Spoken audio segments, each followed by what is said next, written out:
So, guys, today we're going to talk about a possible version of Paranormal Activity 3 that never aired. Hey guys, I'm Alex, and this is Paranormality, an entire channel dedicated to paranormal activity.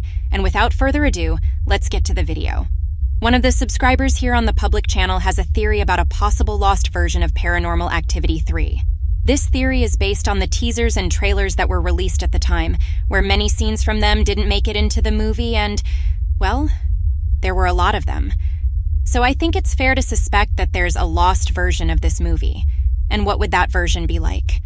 Well, the main changes would be at the beginning of the third act, where Julie and Dennis interact with the medium who talks about the coven symbol in the girl's closet and is attacked by Toby. And then he gets attacked. Later, Toby has another disturbance, causing a short circuit, and Dennis witnesses what happened, runs away in search of Julie and the girls. When Julie says that she and her family are going to run away from home, she is attacked by Toby in the bedroom. But Dennis manages to save her and escapes the house with Julie and her daughters before the fire engulfs the house completely, and the firefighters show up to put out the fire. And then, the whole scene of the family going to Lois's house in Moon Park occurs in other dialogues, and the whole final scene in which the family discovers that Lois is the cause of the paranormal activity in the Featherston residence. And this is where I disagree with our subscriber. I think that in the original version, Lois would not appear, because the idea was to make Katie's story similar to that of Diane Mercer, the woman mentioned by Micah in the first film who lost her arm.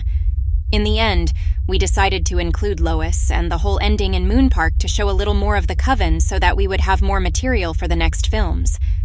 After all, there is no reason why the coven attracts people there. If they could end it all there and don't even come up with the story that at Lois's house. Toby was stronger because at Featherston's house, Toby had already moved objects and even removed Katie's hair.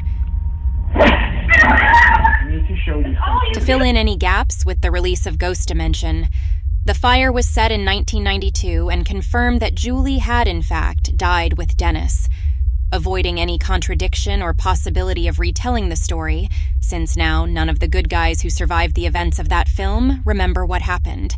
Now guys, does this really exist? First of all, I'm going to leave a description of a gift for you. A link with several collections of the Paranormal Activity films. There are those with the continuous version. There are those with the first 4. There are the films alone. I've already organized everything from cheapest to most expensive, so enjoy it there. Going back to the video, we must remember that we have the director's or extended version, which is not very demanding in the film. We have a prank that Dennis plays on his friend, a dialogue between Katie and Christy while she was playing at night, and so on.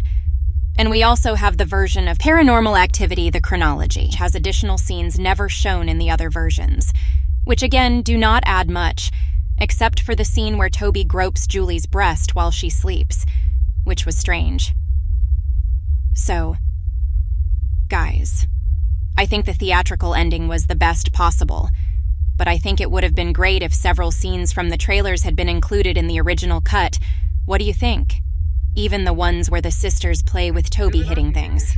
Anyway, guys, what do you think? Comment, and don't forget to like and subscribe to help me with my work. That's all for today, guys. How do you do it?